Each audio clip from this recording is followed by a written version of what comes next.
Higgins, apologies. Thank you, Deputy Speaker.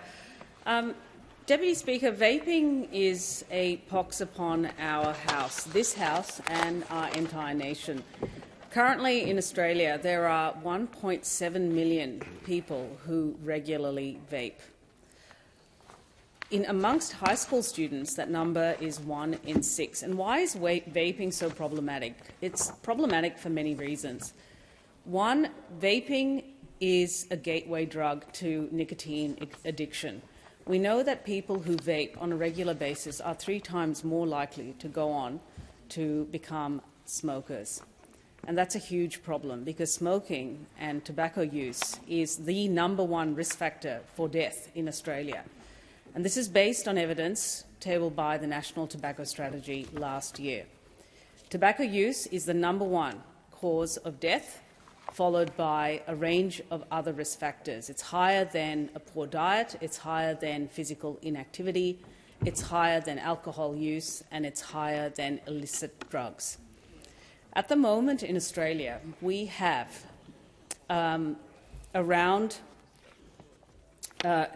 smoking prevalence is around 11 to 12%.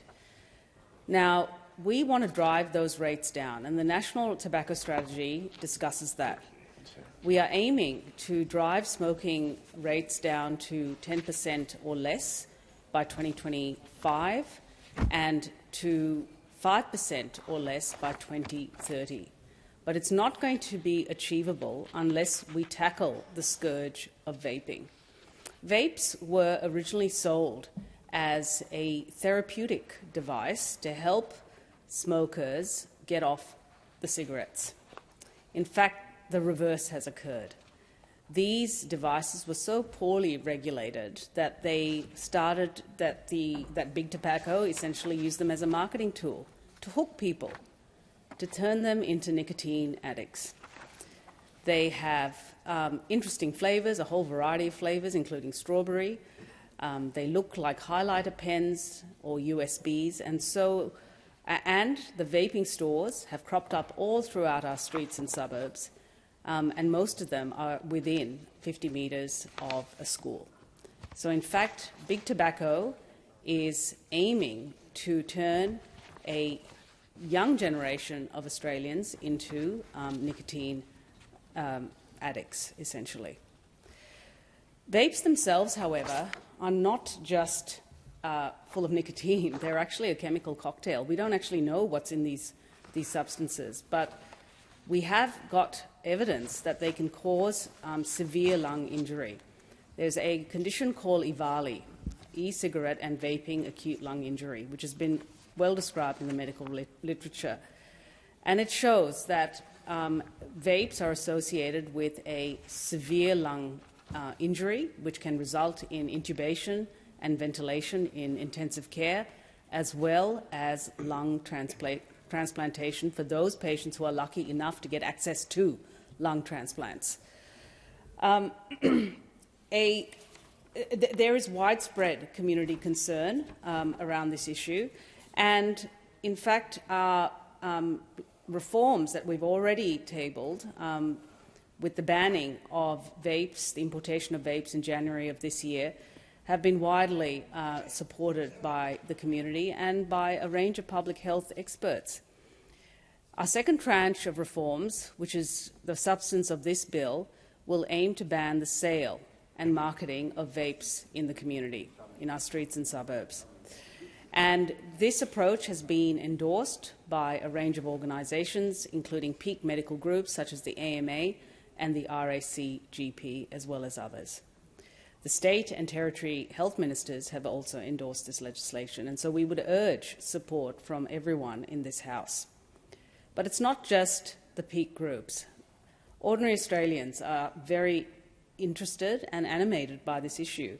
My own constituents have stated on a local Facebook group, as a paediatrician and a parent of teens, I have significant concerns about the impact of vapes, nicotine and up to 200 other toxic chemicals contained in vapes on current physical and mental health of young people.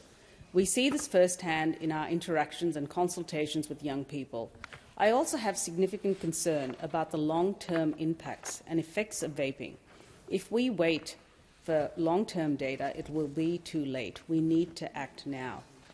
Indeed, there is evidence that vaping on a regular basis has an adverse impact on adolescent brain growth.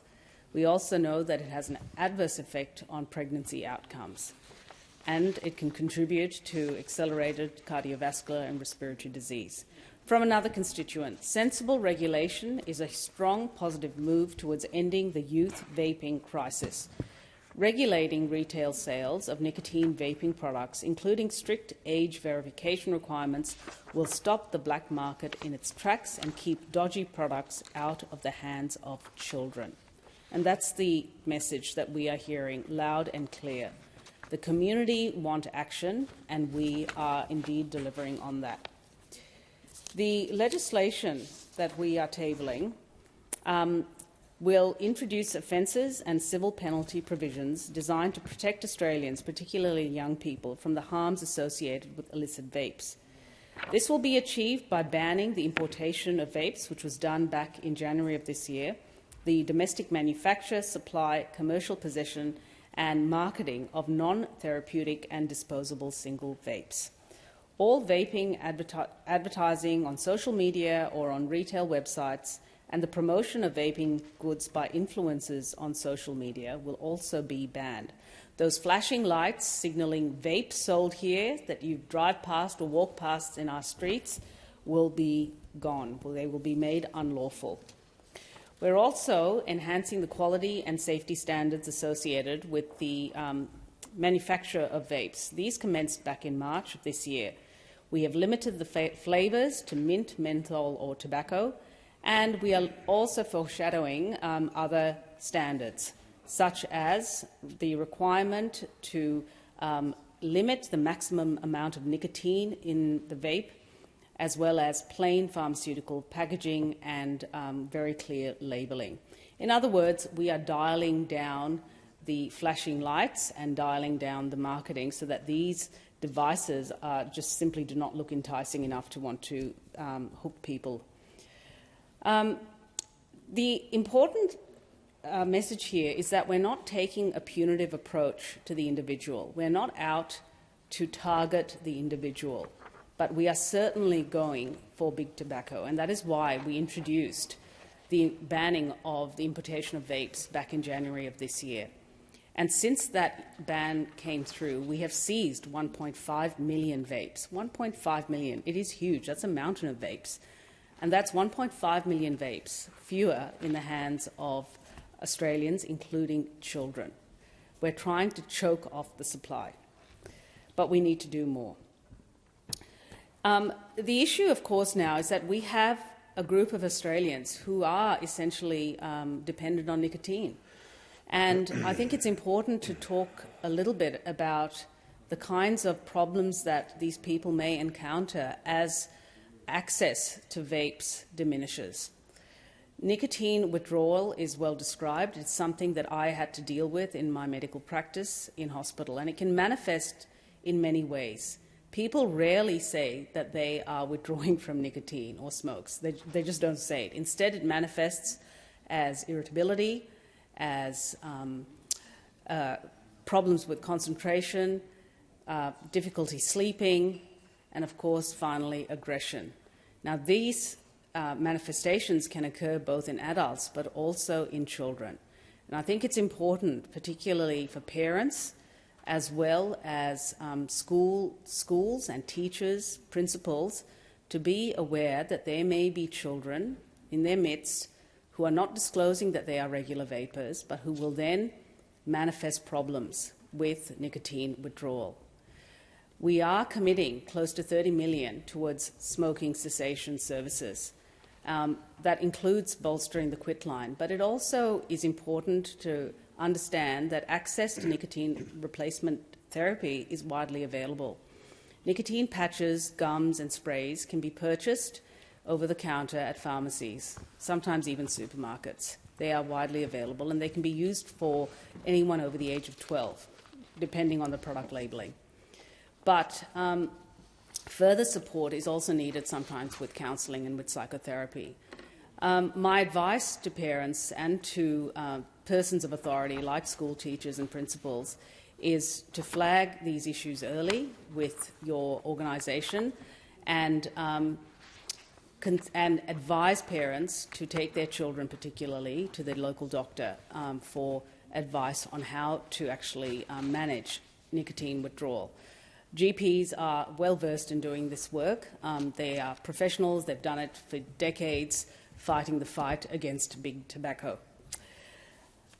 The Commonwealth also has committed an additional $25 million to the Australian Border Force and $56 million to the Therapeutic Goods Administration over the next 2 years to enforce this work.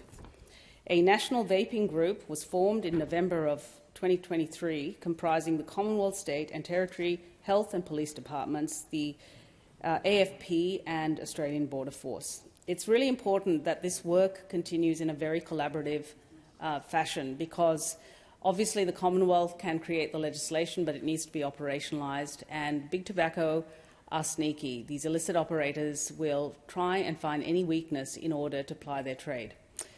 We need to ensure that all our agencies and our state and federal governments, as well as other groups, are working collaboratively, and that is something we are supporting with this funding. Finally, I would also like to say that once upon a time, Australia led the world when it came to tobacco control and smoking cessation. Indeed, it was a Labor government, the Rudd and Gillard governments, and a health minister, Nicola Roxton, who took on big tobacco with plain packaging. We are now picking up that baton, and it is commendable that it is this minister, Minister Mark Butler, who is willing to take on this scourge and do something about it. I commend this bill to the House.